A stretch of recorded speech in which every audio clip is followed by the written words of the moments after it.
আচরণই বলে দেবে যে আপনাদের আর্থিক জীবন কেমন। আমি এর আগে 5টি বিষয়ের উপর আমি উপস্থাপন করেছিলাম এবং 5টি বিষয়ে আমি গাইডেন্স দিয়েছিলাম। আজকে 6তম, 7তম, 8তম, 9তম এবং 10তম আমি গাইডেন্স দেবো যে কীভাবে আপনি সেভিংস করলে আপনার আর্থিক পরিস্থিতি ভালো হতে পারে। নাম্বার 6 পয়েন্ট, আপনি কি আপনার ভবিষ্যতের জন্য সঞ্চয় করছেন? Certainly you have a financial plan. মনে করুন আপনি রিটায়ারমেন্ট করার জন্য একটা পরিকল্পনা করেছেন, ওল্ড এজ প্রভিশন করেছেন এবং আপনি এখন ইনকাম করছেন, কিন্তু আপনি কোনো প্রভিশন তৈরি করলেন না ওল্ড এজের জন্য।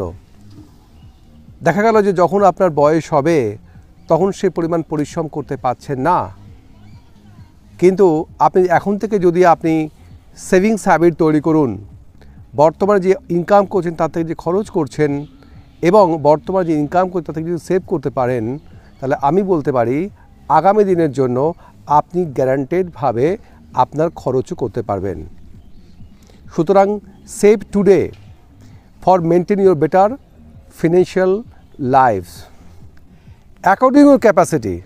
আপনি চেষ্টা করুন, what ever may be the amount, it may be amount rupees 1000, it may be amount rupees 2000 per month, it may be amount 5000 per month, it may be amount 10,000 per month, but you have to develop your financial amount, savings amount. You have to develop your savings habits.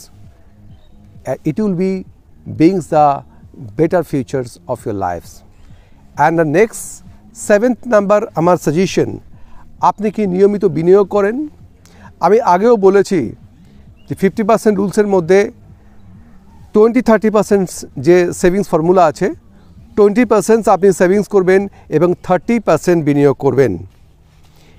Only save will not give you much, but investment after the long period of time, it will be get your wealthy person.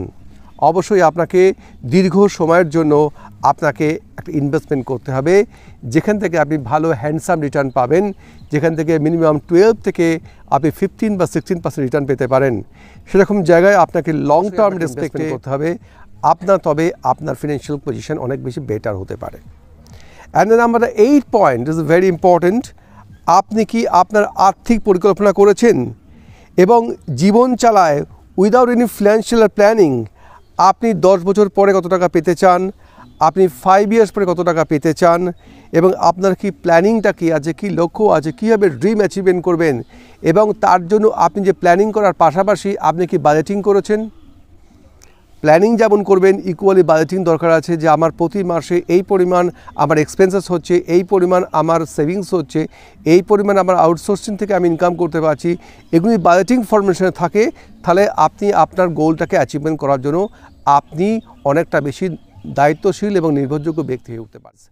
আপনার savings এবং ইনকামের মধ্যে একটা imbalance তৈরি হবে, যেখানে কিন্তু আপনি কখনোই আপনার নির্দিষ্ট যে কাঙ্ক্ষিত গোল আছে সেই গোলের মধ্যে কিন্তু আপনি আপনার টাইম ফ্রেমের মধ্যে কিন্তু আপনি আপনার ড্রিমকে অ্যাচিভমেন্ট করতে পারবেন না। অ্যান্ড দ্য নাম্বার 9, আপনি কি আর্থিক শিক্ষায় শিক্ষিত, অর্থাৎ আপনাকে do have any financial literacy. আপনি কি আর্থিক শিক্ষায় সচেতন? আপনি কি ফিনান্সিয়াল লিটারেসি না থাকে তাহলে আপনি ফান্ড ম্যানেজমেন্টের ব্যাপারে করুণ অবস্থা হবে। At first you have to learn financial literacy. আপনি ইন্টারনেট থেকে, আপনি ফেসবুক থেকে, আপনি ইউটিউব থেকে আপনি এই জ্ঞানগুলো নিতে পারেন। এখনকার বর্তমান সময়ে আপনি বিভিন্ন জায়গায় সার্চ করলে আপনি দেখতে পাবেন, বিভিন্ন ইনফরমেশন পাবেন এবং সেগুলো যদি করতে পারেন তাহলে আপনি ফিনান্সিয়াল লিটারেসি যদি আপনার ডেভেলপমেন্ট করে, আপনি যদি আর্থিকভাবে সচেতন হন, তাহলে আপনি যে কোনো সিদ্ধান্ত নিতে এবং সিদ্ধান্ত বুঝতেও আপনার পক্ষে সুবিধে হবে এবং আপনি সঠিক লক্ষ্যের পথে, সঠিক অর্থনৈতিক স্টেবিলিটির পথে আপনি এগিয়ে যাবেন। এবং number 10 point is also very important. আমার শেষ প্রশ্ন, আর্থিক পরিকল্পনা করার জন্য আপনার পরিবারকে কি জানে? আপনার পরিবার কি আপনার সঙ্গে সহমত পোষণ করে? এবং আপনি যখন নমিনি করবেন এবং আপনার যখন ম্যাচুরিটি হবে সেই বিষয়টাকে আপনার পরিবার অবগত আছে এবং আপনাকে পরিবারকে পাশে রেখে যদি আপনি এই প্ল্যানিংগুলো করেন, আমার মনে হয় আপনি আপনার পরিবারের একজন দায়িত্বশীল নাগরিক হিসাবে এবং আপনি পরিবারের প্রধান হিসাবে একটা সঠিক কাজ গ্রহণ করছেন। আমার সিদ্ধান্ত, আপনাদের প্রশ্ন রইল যে আপনি যখন কোনো সিদ্ধান্ত গ্রহণ করবেন, কারণ যদি কোনো শরীর অসুস্থ হয়ে যায়, যদি কোনো রকমে কেউ মারা যান, তখন আপনি যদি আর্থিক পরিকল্পনার পাশাপাশি আপনি যদি সঠিকভাবে সেগুলোকে তত্ত্বাবধান না করেন বা সঠিক জায়গায় যদি না রাখতে পারেন, তাহলে কিন্তু আপনার কিন্তু মারা যাবার পরে সেই তথ্যগুলো পেতে অসুবিধা হবে। এবং আপনার যদি পাশে যদি আপনার পরিবার থাকে, তাহলে আপনার অ্যাকচুয়ালি কত টাকার নিডস আছে, কী কী প্রয়োজন আছে, যে কী গোল সেটিং করার প্রয়োজনীয়তা আছে, সেটা কিন্তু আপনি করতে পারবেন। তো অবশ্যই এই 10টি বিষয়ের উপর গুরুত্ব উপস্থাপন করলেন। আপনি as a good family members এবং ফিনান্সিয়াল দায়িত্বপূর্ণ ব্যক্তি হিসাবে আপনি সঠিক দায়িত্ব গ্রহণ করুন এবং আপনি আবার এই অ্যাচিভমেন্ট করুন। Thank you. আমার নতুন ফ্রেন্ডটিকে সাবস্ক্রাইব করুন, ডান দিকে বিলো আইকনে প্রেস করুন। থ্যাংক ইউ, ধন্যবাদ।